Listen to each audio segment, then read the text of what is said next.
Bonjour à tous, bienvenue sur la Voie des Grands Lacs, la voie de la paix et de la justice en Afrique des Grands Lacs.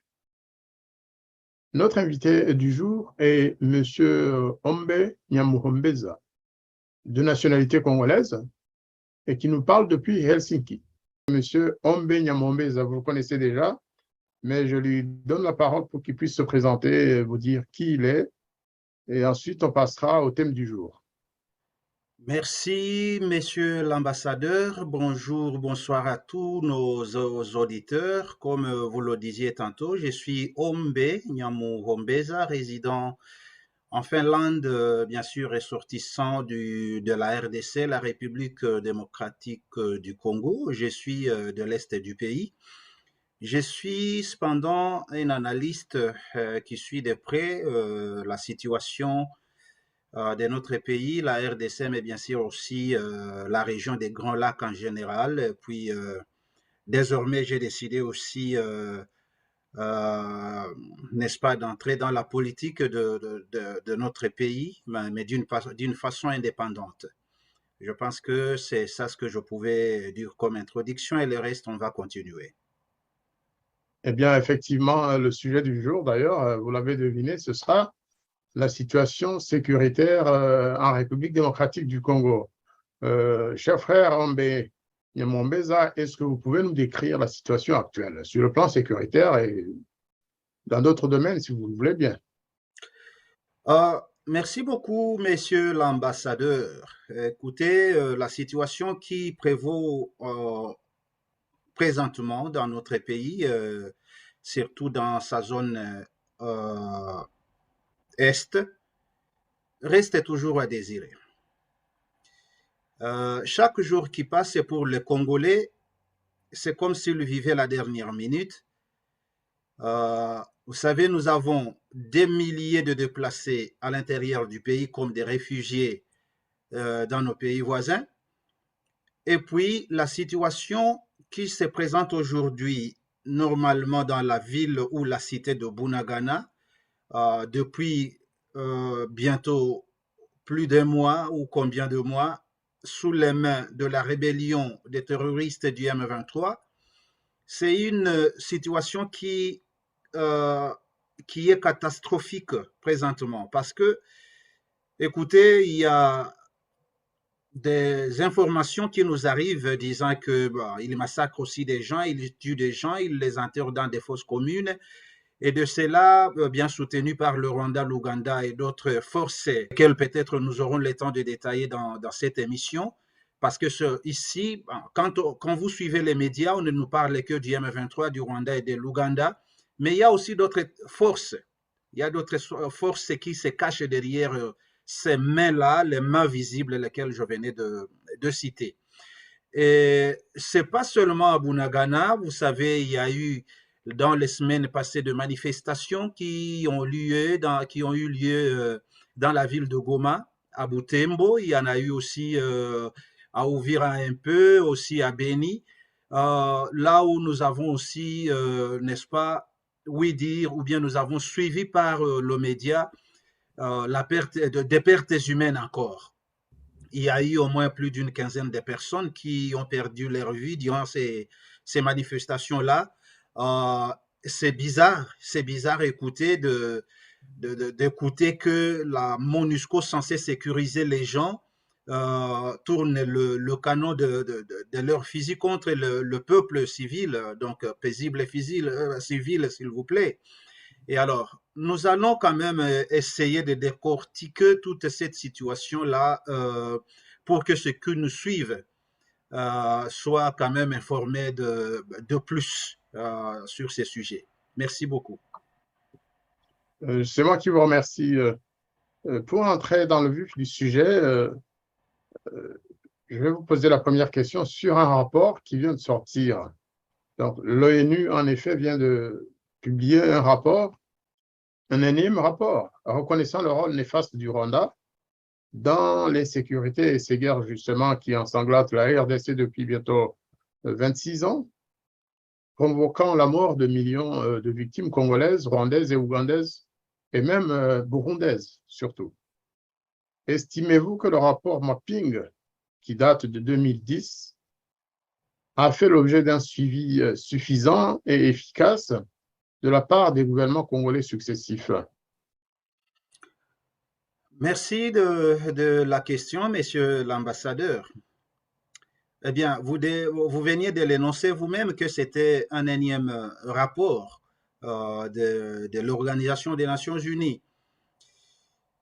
Je pense que c'est une chose que nous regrettons tous présentement parce que ce rapport, le dernier alors, lequel est encore confidentiel, ne vient que, n'est-ce pas, accentuer ou bien mettre en exergue tout ce qui s'est déjà dit ou bien est venu soutenir d'autres rapports qui l'ont précédé, qui ont confirmé sans cesse et sans embâche en tout cas, n'est-ce pas, de la présence de l'armée rwandaise sur les sols congolais, de la participation de celle-ci quant à l'évasion de la République démocratique du Congo. Parce que, écoutez, ici, on va nous parler toujours du M23 pour essayer d'éloigner le rôle du Rwanda, la charge qui pèse sur le Rwanda, sur ces conflits-là, sur la crise qui est dans l'est du pays. Mais cependant, bien que camouflé avec la technologie actuelle, rien ne se passe désormais sous le talon du pied. Écoutez, il y a une sagesse qui dit qu'on ne peut jamais allumer le feu et en cacher la fumée. Le Rwanda est bel et bien sur les sols congolais depuis 1996. En tout cas, à tour de rôle, il s'est manifesté. Il a toujours nié ces faits, mais jusqu'à quand? Vous veniez d'énoncer tout de suite là le rapport mapping. Il n'est pas le seul qui donne des témoignages, en tout cas sensibles, je vais dire, indiscutables vraiment, que le Rwanda est le premier, je dirais, moteur du cauchemar de tous les Congolais depuis 1996, parce que jusqu'ici, de 1996 à nos jours, d'aucuns disent qu'il y a au moins une perte de 12 millions ou plus de 10 millions de Congolais qui ont déjà perdu leur vie dans ces bavures, qui n'ont que beaucoup plus duré.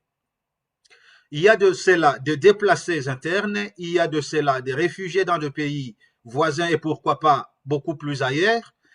Mais le rapport mapping, lequel on a toujours traîné dans les tiroirs de l'ONU et de la communauté internationale, n'est qu'un bon outil qui devrait servir non pas seulement pour la justice, mais pour la réparation, mais pour aussi venir à l'aide aux victimes de toutes ces barbaries-là, parce que le rapport mapping, bien que n'ayant cité des noms de personnes, pour des raisons peut-être stratégiques, il y a quelque part dans ce même rapport mapping où l'on dit, voilà, les noms nous les avons, mais le temps arrivé, on pourrait les dénoncer. Mais quand vous allez dans les fonds du texte de ce rapport mapping, vous allez trouver que les criminels, d'une façon directe, d'une façon ou indirecte, ils sont cités dans ce rapport. Et qu'à cela ne suffit. Il y a deux voix qui se sont levées contre ce rapport parce que ils sachent qu'est-ce qu'ils veulent cacher derrière la queue. Mais messieurs, il est toujours incompréhensible jusqu'à présent. Après deux voix qui se sont levées, ici je vais citer même le prix Nobel, monsieur le docteur Mukwege, qui a déjà fait le tour du monde, qui a sensibilisé des organisations non gouvernementales, qui a sensibilisé l'Organisation des Nations Unies, qui a sensibilisé toute personne de bonne foi et a dit sincèrement que le rapport mapping ne nous servirait que n'est-ce pas, d'un tremplin pour sauter vers la résolution, vers la solution et vers la fin de ces tueries qui n'ont que trop duré dans la République démocratique du Congo. C'est pourquoi il y a toujours des voix qui s'élèvent contre le docteur Mukwege aussi. Peut-être on aura aussi un bon temps d'en parler. Mais le rapport mapping devrait sortir désormais de ces tiroirs. L'ONU, la communauté internationale, et bien sûr, quand j'ai dit l'ONU, je vais ici citer, n'est-ce pas, le Conseil de sécurité de l'ONU. Ben, j'ai quelquefois désormais même peine à les nommer comme ça, un conseil de sécurité. Quelle sécurité? Peut-être il est devenu un conseil d'insécurité. Les interventions que ce conseil de sécurité a confiées à certains contingents à travers le monde, pas seulement au Congo, ne peuvent que nous témoigner beaucoup plus sur ma position. D'aucuns disent même au Congo que le contingent de la MONUSCO participe d'une façon directe ou indirecte, est un agent aussi de la déstabilisation. Ils sont là pour des intérêts économiques, ils sont là pour les intérêts de ceux-là qui les ont envoyés, et peut-être qu'il y aura un peu plus tard un autre rapport qui pourrait le mettre aussi en cause. Voilà un peu de mots ce que je pouvais dire sur ces rapports mapping, parce que c'est un document beaucoup plus commenté sur le plan international, malheureusement, lesquels l'ONU ne veut pas se saisir pour, n'est-ce pas, trouver une solution adéquate à la crise rwando-congolaise. Merci, Monsieur Hombe. J'ai une question qui me taraude. Je suis vraiment tenté de vous poser cette question, non pas pour politiser notre échange, notre débat, mais vous savez bien qu'il n'y a pas eu que le Rwanda, il y a eu aussi ceux que le Rwanda a installés au pouvoir à Kinshasa, la FDL. D'aucuns disent que la FDL a eu sa part dans les massacres des réfugiés rwandais d'abord, et puis finalement des populations congolaises indirectement. Que sa guerre, la guerre de la FDL, qui a été soutenue par le Rwanda et l'Ouganda, a provoqué la plupart des morts et des atrocités qu'on a connues. Pourquoi pensez-vous que le rapport mapping depuis 2010 n'a jamais fait l'objet de préoccupations du gouvernement du président Kabila? Nous parlerons ensuite de l'actualité, mais déjà si on peut répondre à cette question. Est-ce que vous avez connu dans le passé, à l'époque du président Kabila, une préoccupation particulière pour faire ou obtenir l'application des recommandations du rapport mapping? Merci beaucoup. Vous savez, il y a une très forte naïveté au sein de nous-mêmes, les Congolais. Il y a de ceux-là qui appellent M. Laurent Kabila ou bien qui les traitent d'héros national, ignorant que c'est bien lui le début de tous les maux que vivent les Congolais aujourd'hui. Vous veniez de faire mention de l'AFDL. L'AFDL est la mère de tout ce que nous vivons aujourd'hui. Et l'AFDL, comme je l'avais dit dans une autre intervention, je ne sais pas si c'était ici ou bien c'était sur un autre média, mais quand le Rwanda s'est servi du AFDL pour la première invasion au Congo, au début, on parlait de la poursuite de l'AFDL, des FDLR. Les FDLR qui se trouvaient dans la région est du Congo, normalement dans la province du Nord et du Sud, Kivu. Mais comment le Rwanda alors est allé jusqu'à Kinshasa, laissant ces FDLR à l'est du Congo et arrivé,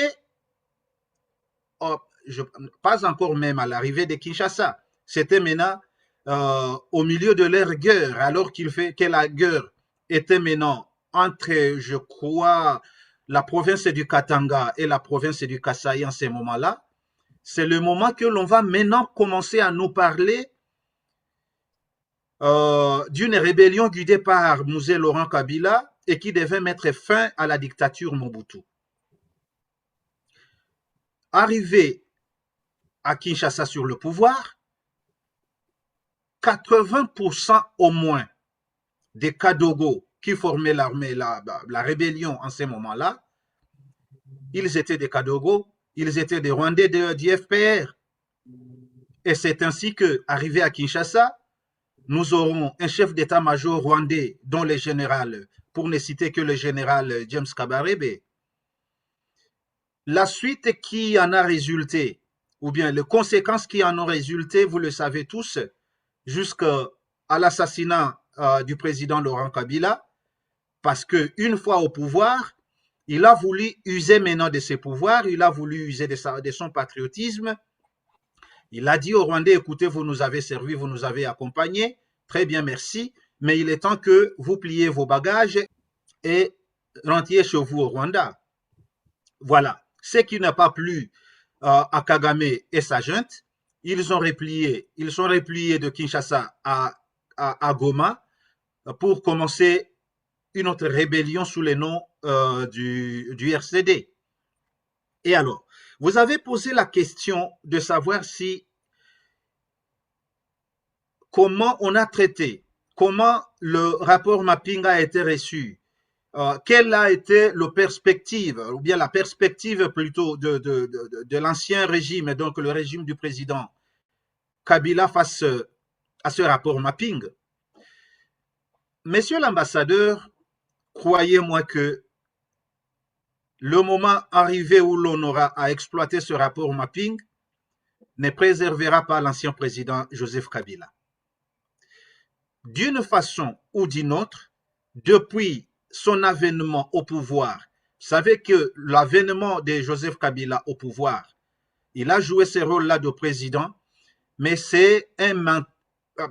il a été nommé, bien sûr, par le président Kagame, qui était à la commande de toutes les choses au Congo pendant ces temps-là. Et bien sûr, c'est ainsi que les Congolais, n'ayant plus rien à faire face à cette situation-là, ils étaient obligés de se plier au lieu de continuer à en faire face. C'est pourquoi Joseph Kabila, en ce moment-là, pour lui, le rapport mapping n'était pas aussi le bienvenu.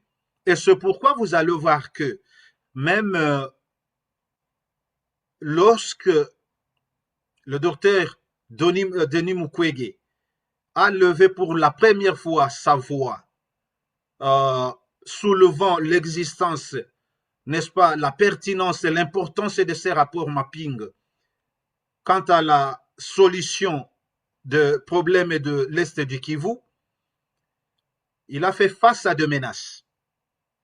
D'aucuns disent maintenant de menaces qui étaient préparées directement par le Rwanda, mais sous couvert aussi du président Kabila lui-même. Comment expliquer que le monde entier ait reconnu et rehaussé la nomination du docteur Mukwege au prix Nobel de la paix, mais jamais il n'a eu, en tout cas, il n'a eu, je ne sais pas, il était un sujet qui devrait trouver ses éloges auprès maintenant du gouvernement congolais. Mais curieusement, le président Kabila l'a pris comme un ennemi parce qu'il a montré sa face, il a montré sa position, il a montré à la face des Congolais comme à la face internationale l'importance de ces rapports mapping, bien sûr contesté par Kigali, contesté par la junte de Kagame et bien sûr contesté par Kabila. Et voilà comment je voulais dire que Kabila lui-même n'était pas content. Il ne le sera jamais content de ces rapports mapping parce que ça lui pointe du doigt, ça lui met n'est-ce pas, ça lui pointe quand même des aiguilles sous la paume de la jambe. Effectivement, vous l'avez souligné, rappelé, euh, je- il y a eu des tentatives d'assassinat du docteur Mukwege chez lui-même à Panzi. Il y en a même un attentat dans lequel son chauffeur a été tué. Il faut le rappeler aussi, parce qu'il avait effectivement exigé que le rapport mapping soit traité convenablement et que ses recommandations soient suivies des faits. Absolument. Nous savons tous de l'assassinat, nous nous souvenons tous de l'assassinat de son chauffeur. Écoutez, un fils du pays qui est menacé comme cela, qui passe à travers de tels moments difficiles jusqu'à l'assassinat de son chauffeur, quel a été le rôle du gouvernement en place pendant ces temps-là?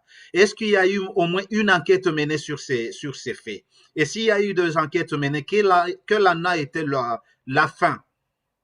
Parce qu'au Congo, nous sommes désormais habitués, quand on nous parle d'enquête, c'est-à-dire que c'est fini le problème par là. Le problème est fini. On attendra la fin de ces enquêtes-là. Fini, on n'en saura absolument rien. Mais en tout cas, le docteur Denis Mukwege mérite mieux que cela. Et allons croire, monsieur l'ambassadeur, comment imaginez-vous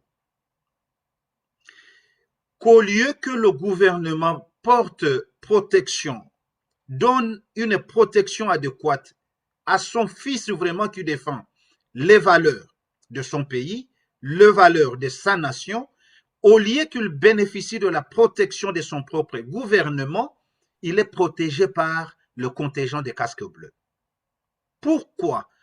Parce que le gouvernement lui-même, je vais bien dire, signaler d'abord le gouvernement précédent, donc le gouvernement de Kabila, lui en voulait aussi. Justement, tout simplement, c'était à cause de sa position face à ce rapport mapping. Et c'est pourquoi, dans une discussion avec certains de nos amis la semaine passée, lorsque l'on discutait sur les manifestations qui ont eu lieu à l'est de la République démocratique du Congo demandant le départ de la MONUSCO, on s'était demandé quelle serait la suite du docteur Denis Mukwege, qui est protégé par ces contingents-là, mais nous sommes arrivés à un point commun de dire non, il y a toujours moyen que la communauté internationale défende ces vaillants fils du Congo, parce que le Congo a besoin de lui, et non seulement le Congo, mais toute personne est teintée de cet esprit-là de nationalisme et d'humanisme. Il faut noter que la société civile congolaise, notamment celle du Kivu, des deux Kivu, a rejoint le docteur Mukwege dans sa lutte pour la justice et contre l'impunité. Ça, il faut aussi le dire parce qu'il s'agit d'une société civile très courageuse et très active. Et je pense que même si sa voix n'est pas aussi audible que celle du docteur Mukwege, la société civile congolaise a joué un rôle important dans la survivance de la mémoire et de la défense de la justice. Vivement que ça continue, mais on doit se poser aussi la question de savoir ce qui a pu changer après l'avènement du président Tshisekedi. On sent quelque chose bouger, on entend des ministres parler du rapport mapping, appeler à l'exécution de ces recommandations, mais est-ce qu'il y a sensiblement quelque chose qui a changé en faveur du combat mené par le docteur Mukwege? Le changement, d'une façon ou d'une autre, il est là en tout cas, parce que vous savez, jadis, lorsque le Congolais avait aussi levé leur voix en soutien au docteur Mukwege, lorsqu'on avait demandé au gouvernement actuel d'en faire quelque chose, le président Fachi, pendant ces temps-là, parce qu'ils étaient toujours en franche collaboration, bien que même à présent, ils n'ont pas encore divorcé, voulant toujours protéger son pouvoir, parce qu'il s'est trouvé aussi menacé par le gouvernement précédent qui lui a cédé bien sûr la place, il disait, écoutez, nous allons regarder devant et nous n'aurons pas ces temps-là de fouiner dans le passé. Mais pourquoi ne pas fouiner le Congolais a attendu, en tout cas désespérément, de la paix depuis 1996 et jusqu'à présent, le Congolais attend la paix. Cette paix viendra d'où s'il n'y a pas de justice dans un grand pays qui a connu, je vais dire en tout cas, bien que ce n'est pas encore officiel, qui a connu un tel génocide depuis 1996. Au Rwanda, je l'ai toujours dit, en 1994, il y a eu perte d'âmes, au moins de 1 million d'âmes, comme le disent les Rwandais eux-mêmes. Et maintenant, aujourd'hui, au Congo, il y a plus de 10 millions d'âmes.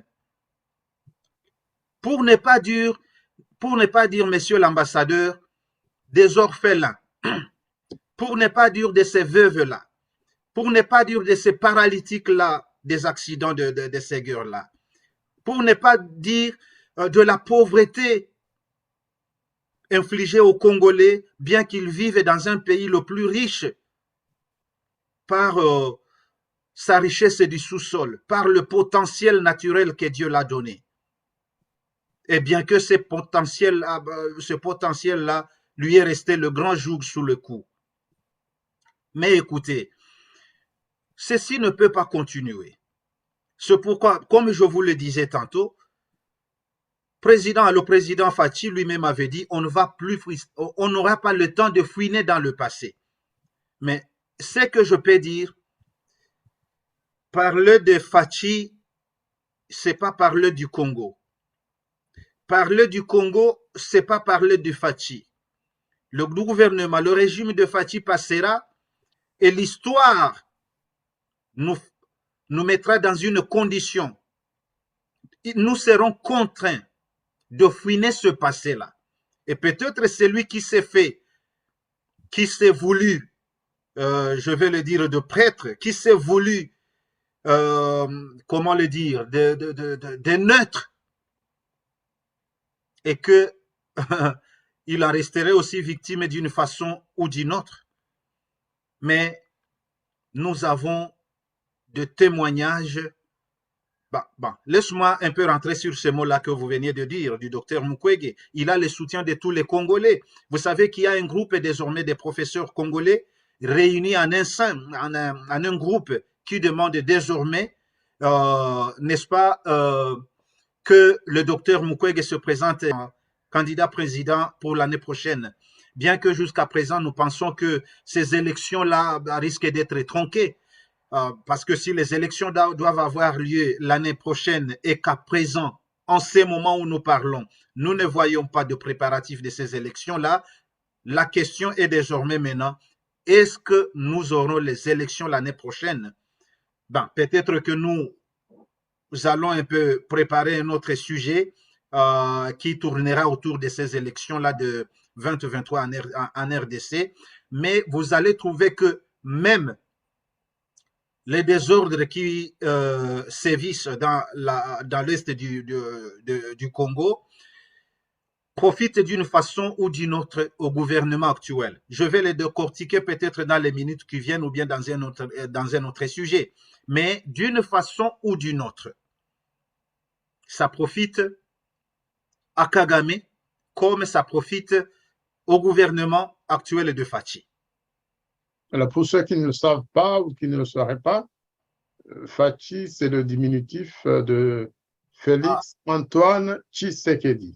Bien sûr. Les Congolais, ils ont bien fait de trouver plus facile parce que, effectivement, toujours dire Félix Antoine Tshisekedi, il faut être un peu initié comme nous.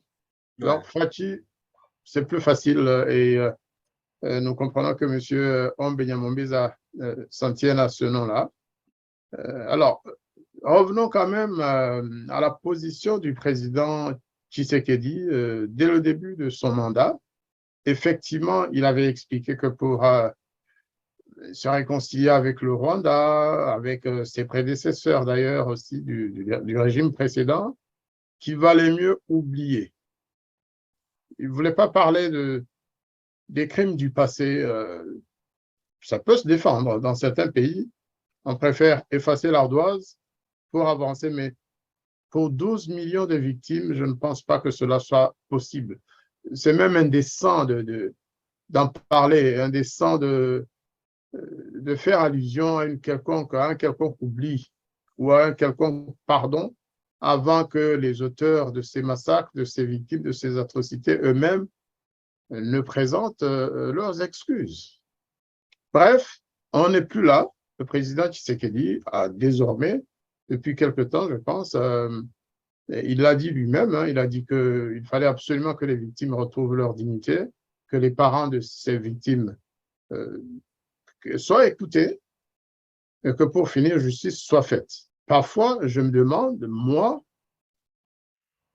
pourquoi le gouvernement congolais, ou même Mukwege d'ailleurs, hein, pourquoi on doit toujours courir derrière ces juridictions internationales, un tribunal pénal pour le Congo? C'est vrai, parce que le Congo n'a pas les moyens de poursuivre tous ces criminels. Ils sont très, très nombreux, des Congolais, des Rwandais, des Ougandais, même des Burundais de l'époque Buyoya. Pourquoi le Congo, qui est un pays souverain, qui a une justice, je suppose, indépendante et souveraine, pourquoi cette justice-là ne commencerait pas à poursuivre les criminels si ils sont identifiés? La justice congolaise a tout à fait le droit, comme certaines justices des pays occidentaux. Hein. Je rappelle qu'il y a quelque temps, il y a quelques mois à peine, en Allemagne, il y a eu des condamnations de Syriens qui avaient fui leur pays vers l'Allemagne, hein, et qui ont été ensuite reconnus comme des criminels, comme responsables du génocide contre je ne sais plus quel peuple de la région d'Asie. Eh bien, ils ont été arrêtés, ces gens-là. Ils ont été poursuivis pour génocide ou pour crime contre l'humanité et condamnés en Allemagne, à l'étranger, dans un autre pays.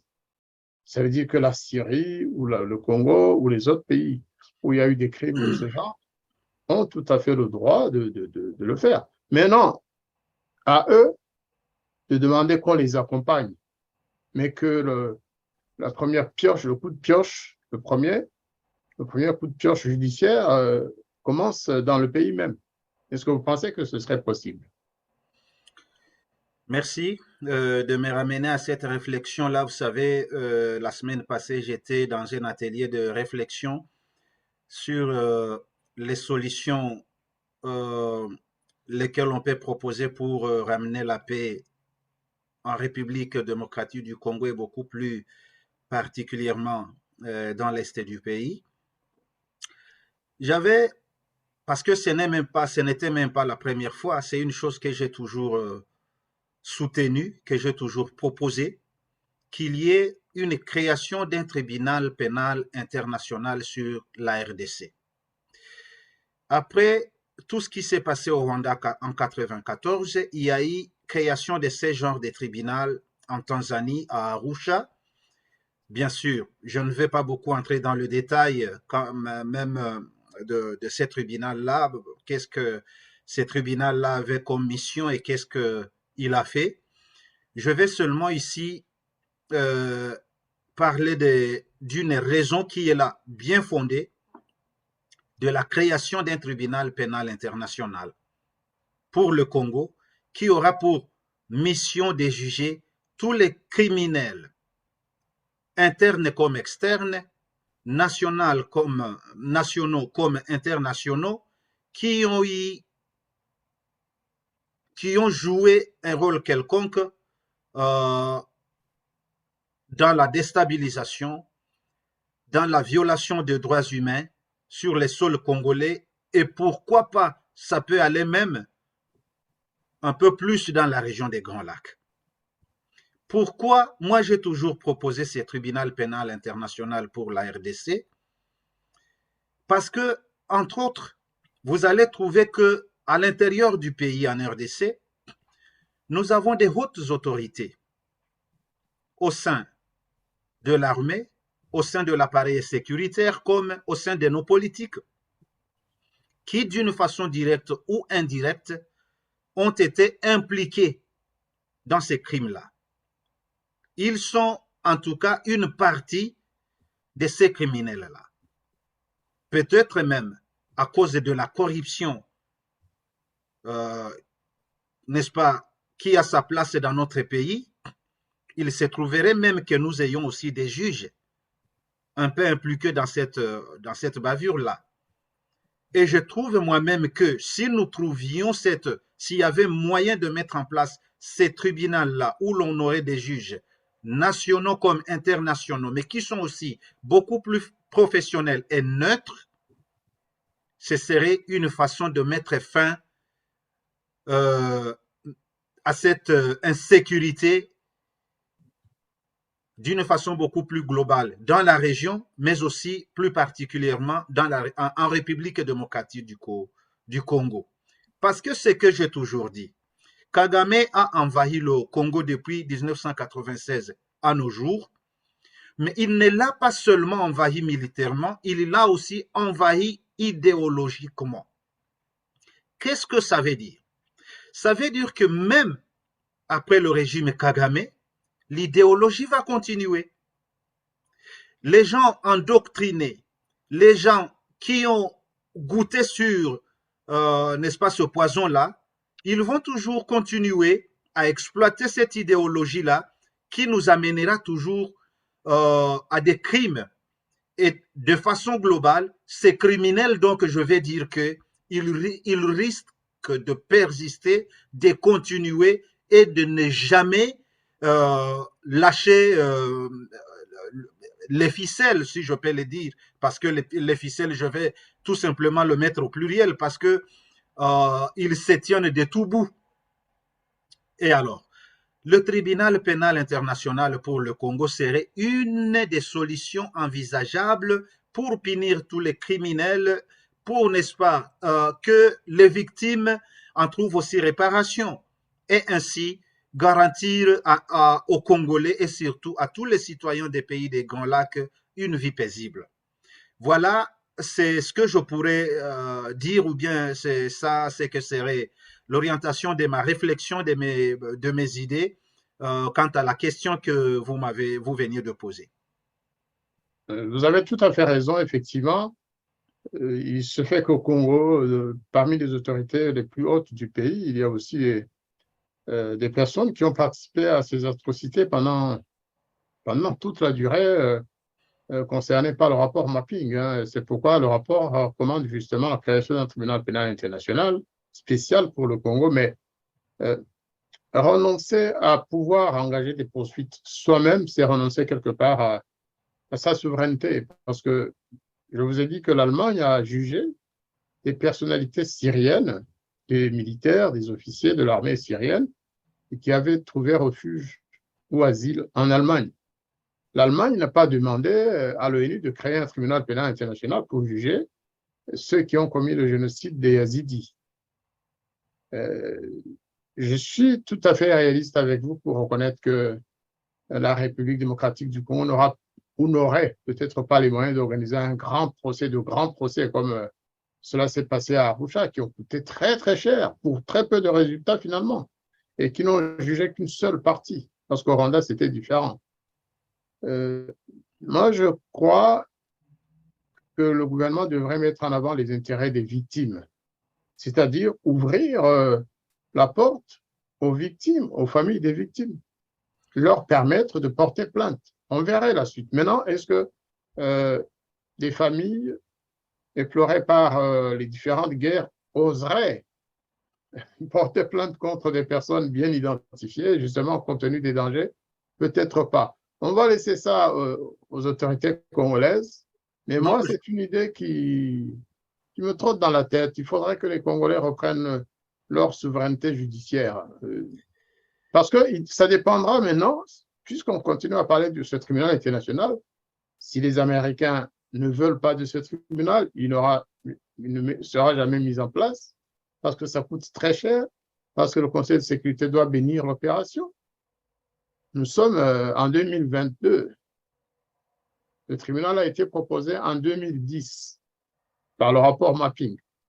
Donc, il faudrait peut-être que les victimes ou les familles des victimes se libèrent de cet attentisme, de cette sorte de colonisation judiciaire les tribunaux internationaux ad hoc, à mon avis,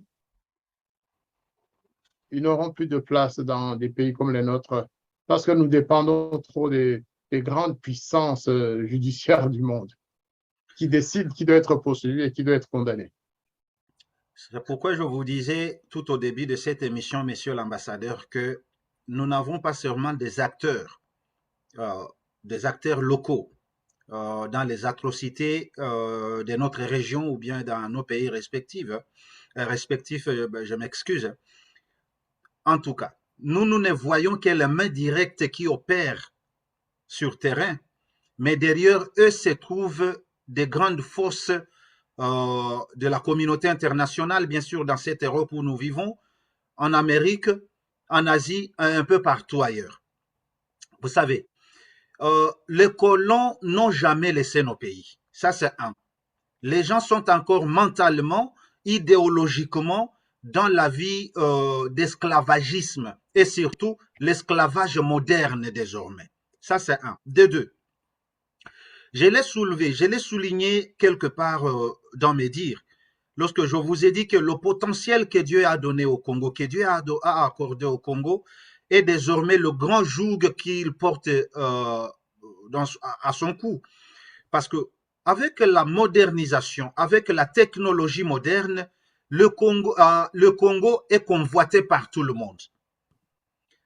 Tout le matériel dont on a besoin aujourd'hui pour la fabrication de ces voitures à batteries électriques, tout le matériel dont on a besoin, le matière première dont on a besoin pour la fabrication de ces téléphones portables dont nous portons tous dans nos poches, pour la fabrication de ces ordinateurs que nous utilisons, le métro et train que nous utilisons partout ailleurs, 80% de ces matières-là ne viennent que du Congo. Mais si vous vous adressez à Samsung, vous vous adressez à Apple, vous vous adressez à Huawei, vous vous adressez à n'importe qui que ce soit, vous vous adressez à Tesla qui nous fabrique de ces voitures, certaines de ces voitures électriques-là, vous leur demandez par quelle voie ils trouvent cette matière-là, vous n'aurez en tout cas de trajectoire. Vous n'aurez pas de trajectoire de cette matière-là. Alors que tout vient de l'Est du Congo. Peut-être ils le trouvent, en tout cas, à un prix trop bas, donc moins cher. D'autres vont les trouver même, n'est-ce pas, sans en acheter, sans devoir en acheter. Et alors, ils trouvent qu'une fois le Congo est stabilisé, ça leur coûtera cher. Ça, c'est un. Ils n'auront plus, donc le Congo va vivre désormais sous une toute indépendance de la communauté internationale et des aides des Occidentaux. Parce qu'ils veulent toujours que nous soyons à genoux devant eux. Ils viennent piller chez nous et puis demain ils nous disent nous venons vous aider. Nous aider de quoi? Ils savent que tout ce dont a besoin le Congo et l'Afrique en général, c'est seulement la paix. Avec la paix, nous avons tout. Avec la paix, l'Afrique, comme l'Afrique est le berceau de l'humanité, pas seulement naturellement, mais aussi matériellement, et j'en passe. Le monde entier a besoin de l'Afrique. Le monde entier a besoin du Congo. La technologie moderne a besoin du Congo. Et pour qu'il puisse piller le Congo d'une façon beaucoup plus systématique, d'une façon à ne pas beaucoup plus perdre, il faut alors, n'est-ce pas, prendre toute une nation et la mettre sous toute une nation et la mettre sous leur joug. Mais c'est que le monde doit comprendre désormais que le temps est révolu. Le Congolais connaît maintenant, ou bien sait maintenant d'où il vient et où il va. Nous connaissons désormais nos oppresseurs. Nous n'allons plus nous limiter seulement à voir Kagame. Nous n'allons plus désormais nous limiter à voir Museveni parce qu'ils ont leurs menteurs, les menteurs qui les utilisent. Et nous les savons désormais. Comment est-il compréhensible que depuis plus de 2 décennies, le Congo est endeuillé, chaque fois on ne fait que nous parler, n'est-ce pas, des rapports, les rapports des Nations Unies, les rapports, je ne sais pas, des A, des B et des C, mais quelle a été la fin, hein, n'est-ce pas, de ce rapport-là? Que nous rapporte ce rapport-là? Les rapports qui se font et qui finissent dans les tiroirs de l'ONU, qui finissent dans les tiroirs de la communauté internationale, à quoi ce rapport-là servent les Congolais? La communauté internationale va nous garder dans la pauvreté, va nous garder dans l'esclavagisme moderne.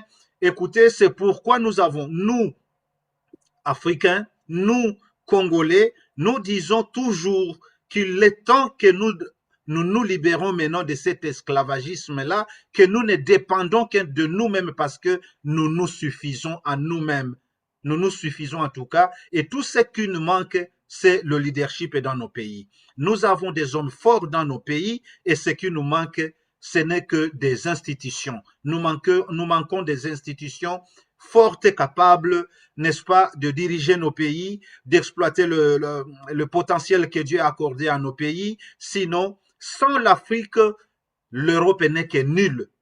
L'Amérique n'est que nulle, l'Asie n'est que nulle. Ils ont besoin de nous et c'est à nous maintenant de nous donner cette valeur-là. Et nous devons cesser maintenant cette vie-là de n'étendre que le main, demander, attendre tout de l'Occident, attendre tout de la communauté internationale. Et si nous restons toujours à espérer que la solution à nos problèmes viendra des Occidentaux, nous serons dans cette vie-là de génération en génération et désespérément, nous vivrons et nous n'aurons jamais de solution à nos problèmes. Donc, il faut que nous nous levions en tout cas et que nous soyons prêts, que nous soyons tous au rendez-vous, n'est-ce pas, à la recherche des solutions à nos problèmes. Merci beaucoup. Précisément, vous m'amenez à poser une dernière question qui va peut-être nous réconcilier parce que je ne suis pas d'accord nécessairement avec les thèses ou les suggestions que vous avez faites. Hein. C'est tout à fait normal entre amis et entre démocrates. Mais pour solutionner la question sécuritaire, la situation sécuritaire du Congo, pour amener la paix en RDC, est-ce que vous pourriez nous citer quelques priorités que vous suggéreriez éventuellement au gouvernement congolais? Absolument, absolument, monsieur l'ambassadeur. Et ça, c'est la meilleure des questions à laquelle je vais répondre. Donc, nous avons des propositions, pas même une, pas même deux, il y en a en tout cas à gogo. Et la première, je venais de la citer tantôt, c'était celle de la création d'un tribunal pénal international beaucoup plus spécial pour le Congo, la RDC, et pourquoi pas en général, qui devait aussi traiter des cas liés à l'insécurité ou bien à des atrocités qu'a subi le Congo, mais aussi d'une façon plus globale qui devait aussi traiter le même sujet dans la région des Grands Lacs. Ça, c'est un. Des deux, parler de la sécurité et de l'insécurité en République démocratique du Congo et ne pas citer le Rwanda et l'Ouganda, c'est en tout cas aller en dehors du normal. Pourquoi je dis ceci? Le temps de fois que Kagame a envahi le Congo, il a toujours donné comme prétexte la présence des FDLR sur le sol congolais. Écoutez, je veux que ceux qui nous suivent écoutent bien l'orientation de mes idées. Le problème FDLR n'est pas un problème congolais, c'est un problème purement rwandais. Ce n'est pas un problème qui doit se résoudre sur le sol congolais, c'est un problème qui ne trouvera sa solution que sur le sol rwandais. La communauté internationale a toujours demandé au gouvernement congolais de discuter, de dialoguer avec ses opposants, ses dissidents. Mais quand Kagame nous parle toujours des FDLR et qu'il les appelle tous dans un seul panier, dans le même panier. Il les traite de génocidaires pour finalement trouver la raison de rejeter cette proposition de négociation entre le régime Kagame et ses opposants, entre autres le FDLR. C'est une chose qui a déjà vieilli dans les esprits des gens. C'est une chose, c'est désormais comme un produit chimique expiré qui ne peut plus être consommé. La solution, une des solutions proposables pour qu'il y ait une paix durable dans la région, c'est que la communauté internationale puisse contraindre Kagame à négocier, à faire de pourparlers, à engager de pourparlers avec les opposants de son régime, entre autres les FDLR. Le problème est de nous parler chaque fois qu'ils ne sont que des génocidaires. En tout cas, c'est en dehors du normal. Parce que nous savons tous qu'il y a des éléments des FDLR, d'ailleurs, des éléments commanditaires, jadis, du FDLR, qui aujourd'hui sont dans le gouvernement, que Kagame utilise aujourd'hui. Et jadis, il les considérait tous dans le même panier, il les jugeait tous des génocidaires. Donc, ils sont génocidaires quand ils sont sur le sol congolais, mais une fois au Rwanda, ils ne sont plus génocidaires. Combien de fois Kagame, on l'a invité au Congo avec son armée pour en finir avec le problème des FDLR? Est-ce qu'il en a fini? Il ne veut pas que ce problème-là finisse parce que c'est la voie par laquelle il trouve le moyen de pénétrer au Congo, de venir piller les ressources du Congo. Et une fois le problème des FDLR n'existerait plus, écoutez, il serait coincé lui-même, tant financièrement que politiquement, je le veux bien. C'est pourquoi demander à Kagame de laisser les FDLR revenir dans leur pays natal, le Rwanda, tirer de ces FDLR-là les personnes qui n'ont rien à faire avec les génocides, négocier avec eux, prendre les génocidaires, le prétendu génocidaire comme ils le disent, le mettre à la justice pour que la justice fasse son travail. Sinon, toujours prétendre venir faire face aux génocidaires ou bien aux FDLR au Congo ne sera jamais la solution à l'insécurité du Congo. C'est-à-dire, vous savez, autrefois, quand le président Kikwete l'avait proposé, Kagame, de quoi il l'avait traité? Il lui a dit, écoutez, moi je ne suis pas de ces genres-là, je vais t'attendre en un coin et puis je vais te montrer qui suis-je. Mais le problème FDLR est à 100% un problème rwandais, quand lui-même, il dit que le problème M23 est à 100% congolais. Et alors, donner aux Congolais la chance de résoudre leurs problèmes en congolais au Congo, et le problème de Rwandais doit se résoudre en Rwandais au Rwanda. Donc, j'ai insisté beaucoup sur ces points, monsieur l'ambassadeur, pour que nos auditeurs m'écoutent bien, écoutent bien ma proposition, parce que il faut désormais aller au-delà de ces tabous instaurés par le régime Kagame, que quand on parle du génocide rwandais, tout de suite là, on est traité des négationnistes, je ne sais pas de tous les mots, on devient directement, on est traité de tout oiseau de mauvais augure. Quand on parle des FDLR qui doivent négocier avec le Rwanda, écoutez, on vous traite de tout oiseau de mauvais augure, mais on doit dépasser ce tabou désormais. Nous sommes Congolais, nous ne sommes pas Rwandais. Ça, c'est 2. 3.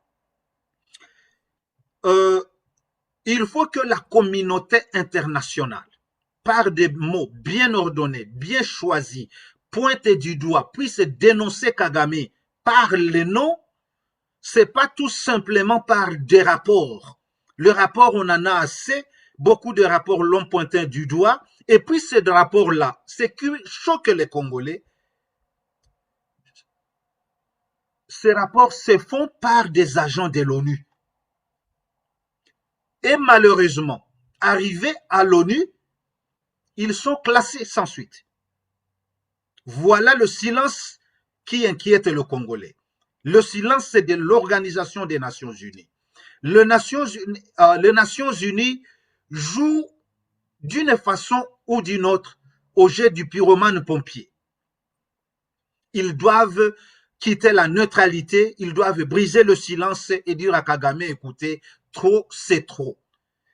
Aussi longtemps que la communauté internationale, les Nations Unies resteront dans la neutralité, nous, Congolais, nous jugerons cette Nations Unies comme étant un de nos oppresseurs, comme le disait l'archevêque Desmond Tutu, qui a dit que dans une situation d'injustice comme celle que vit le Congolais aujourd'hui, si vous choisissez la neutralité dans une situation d'injustice comme celle-ci, vous avez choisi le camp de l'oppresseur. Voilà, c'est ainsi que nous traitons désormais les Nations Unies. Comment est-il... Écoutez, monsieur l'ambassadeur, vous me posez une question qui touche maintenant le fond de mon cœur et de mon esprit. Nous avons le contingent de ces soi-disant Nations Unies sur les sols congolais depuis maintenant 23 ans. Bien armés. Leur budget remonte chaque année à 1 milliard de dollars. Le contingent le plus exploité, le plus utilisé, le plus financé qui ait existé au sein de l'ONU, c'est cette MONUSCO-là. Mais quand ils viennent crocher par l'aval du porte-parole de la MONUSCO et dire aux Congolais qu'ils sont incapables matériellement d'affronter les M23, où est la raison de continuer à le maintenir sur le sol congolais? Tout en étant faible, en étant incapable d'affronter le M23. Ils ont que le rôle, ils ont que les raisons de résister, d'exister et de persister sur le sol congolais. Et c'est pourquoi hier, dans un atelier de réflexion avec certains de mes amis, je les disais, nous devons cesser désormais à condamner la MONUSCO parce que la MONUSCO ne s'utilise pas. La MONUSCO est utilisée par les Nations Unies qui lui ont mandaté et le mandat a été renouvelé jusqu'à présent, si j'ai bonne mémoire, plus de 17 fois. Lui donnant cette capacité-là, la possibilité, le pouvoir d'attaquer militairement désormais et de faire face à toute offensive. Mais, à notre grande surprise, nous qui devons être tués comme des cobayes au grand silence, sous le grand silence de la communauté internationale, ils viennent cracher sur nos morts et dire, écoutez, nous n'avons pas la possibilité. Ah, voilà ce qui a maintenant réveillé la colère des Congolais qui se sont lancés dans les rues de Goma, de Butembo, d'Uvira pour demander le départ de cette MONUSCO-là. Mais ce n'est pas à dire que nous sommes pour tout ce qui en a suivi, de bêtises et de pillages et tout consort. Et voilà, le Congolais en a perdu encore des âmes. Voilà, ça c'était la troisième proposition. Monsieur l'ambassadeur, nous savons que maintenant, nous avons utilisé déjà plus de 60 minutes, mais c'est comme si c'est le moment où je devais maintenant commencer à dire... Je vous en prie, hein, poursuivez, on va se donner une autre petite marge, parce que c'est des questions tellement importantes qu'on ne peut pas passer à côté à cause du temps. Bien sûr. 4, je voulais encore souvenir à nos auditeurs que la politique du Congo est beaucoup, le problème congolais, l'insécurité congolaise est beaucoup plus géopolitique et hégémonique. Pourquoi je dis ceci? Je m'excuse. Il y a une politique depuis des décennies qui a été mise en place désormais par le gouvernement et le régime Kagame, Kagame s'est forgé en lui-même de la police et des juges de pays dans lesquels vivent les gens d'ethnie Tutsi. Pour toute chose, pour toute voix discordante qui s'élève dans un ou autre pays où vivent les Tutsis, Kagame vient se placer toujours comme les juges, vient se placer toujours comme les défenseurs, mais avec une idée expansionniste partagée avec le régime de Kampala. Et nous sommes contre ça et nous devons les dénoncer désormais. Le temps est révolu. Nous suivons tout dans ce média ici. Le fils de Museveni, le général Kainerugaba, a malheureusement mis tout à nu.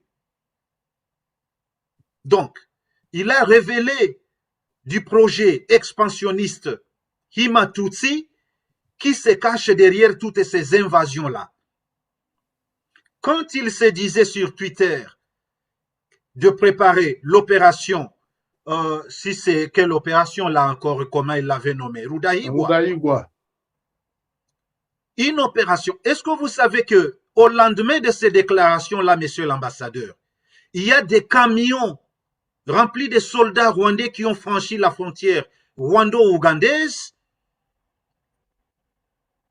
sous l'égide de ces deux présidents,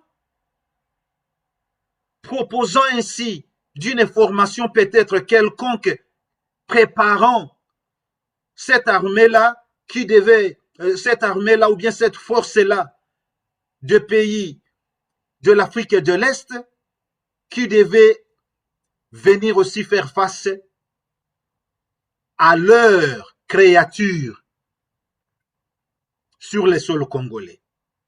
Et quand nous disons ces choses, nous les disons avec beaucoup plus de témoignages.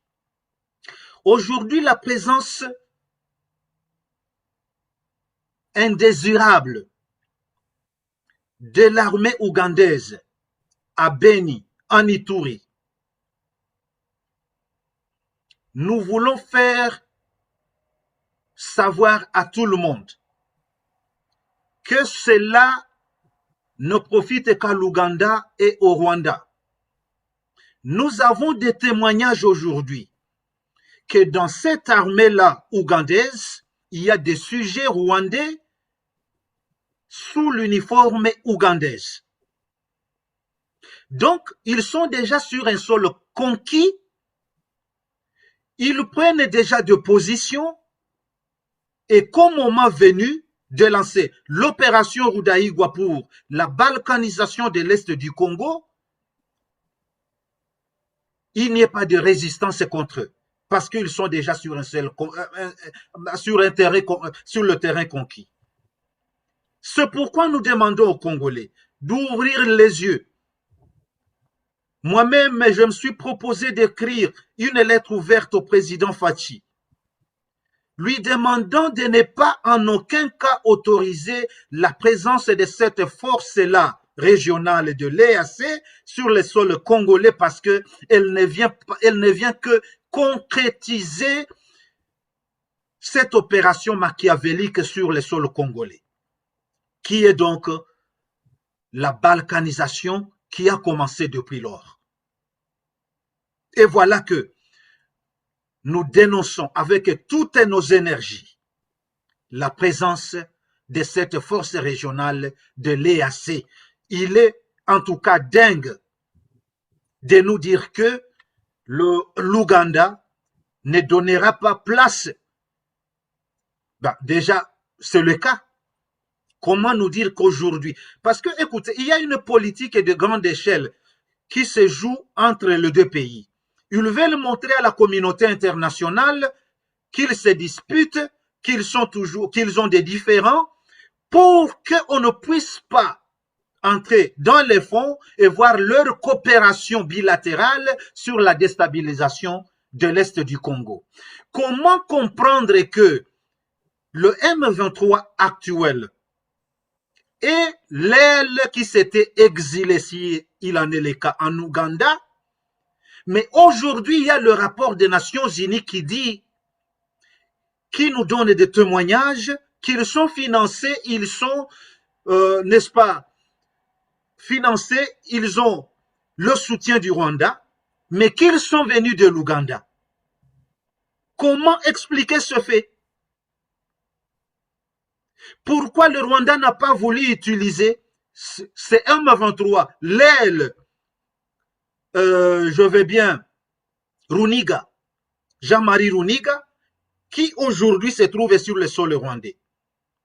Il faut que le Congolais ouvre les yeux et trouve qu'il y a une chose qui est là, qui se joue entre Kagame et Museveni, quant à la balkanisation du Rwandais et de l'Est du Congo et l'opération Rudaïgwa.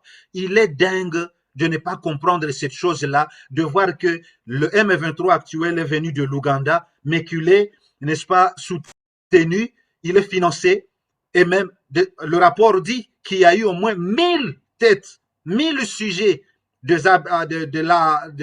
l'armée rwandaise qui a franchi la frontière rwando-congolaise lorsqu'ils ont capturé la ville de Bunagana. Vous voyez tout ça, monsieur l'ambassadeur. Chers auditeurs, ce sont des analyses que nous vous faisons, mais vous n'êtes pas sans le savoir aussi parce que vous le voyez avec vos yeux. Ça, c'est une chose que j'ai voulu beaucoup plus souligner. 5. Kagame a toujours prétendu venir rechercher les FDLR au Congo.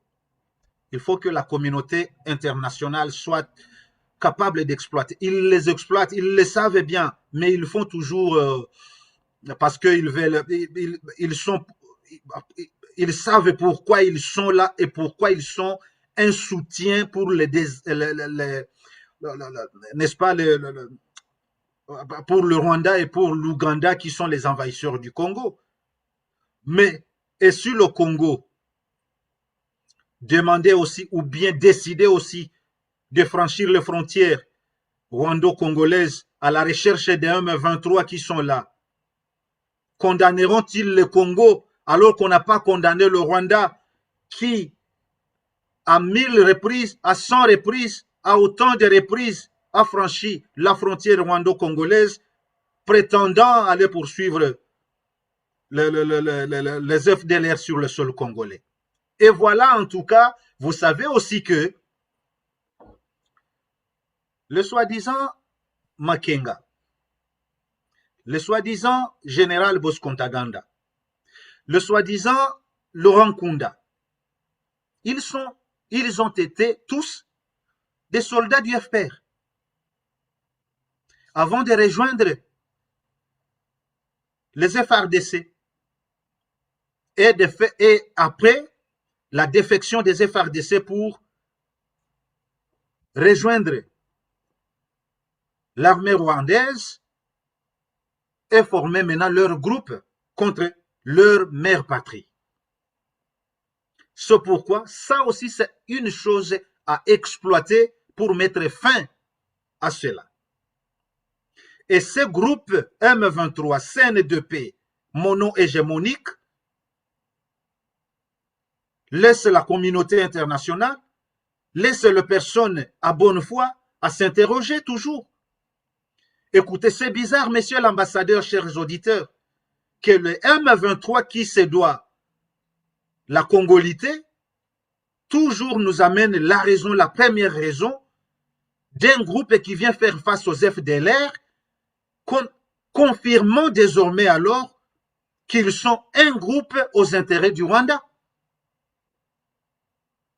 Voilà, c'est pourquoi, en tout cas, nous avons beaucoup de propositions à faire, à donner, pour qu'il y ait une paix durable dans l'Est du pays, l'Est du Congo et plus généralement dans la région des pays des Grands Lacs. Monsieur l'ambassadeur, pour ne pas tenir beaucoup plus de temps, je peux pour aujourd'hui m'arrêter par ici. Nous avons encore un temps, en tout cas, d'analyser toute la situation qui prévaut dans nos pays.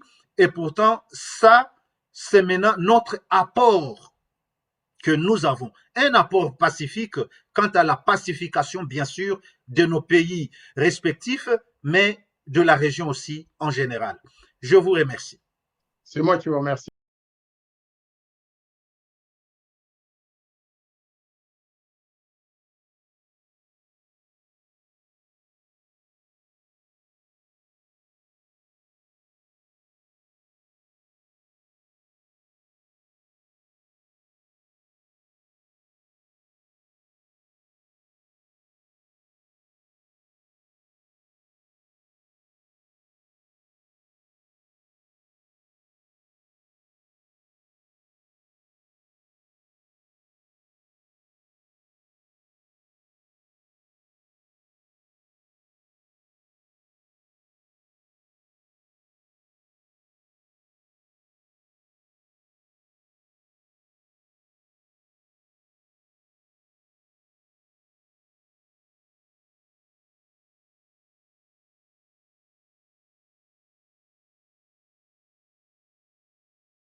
mwumva ni radiyo, iyi mwumva ni radiyo, ijwi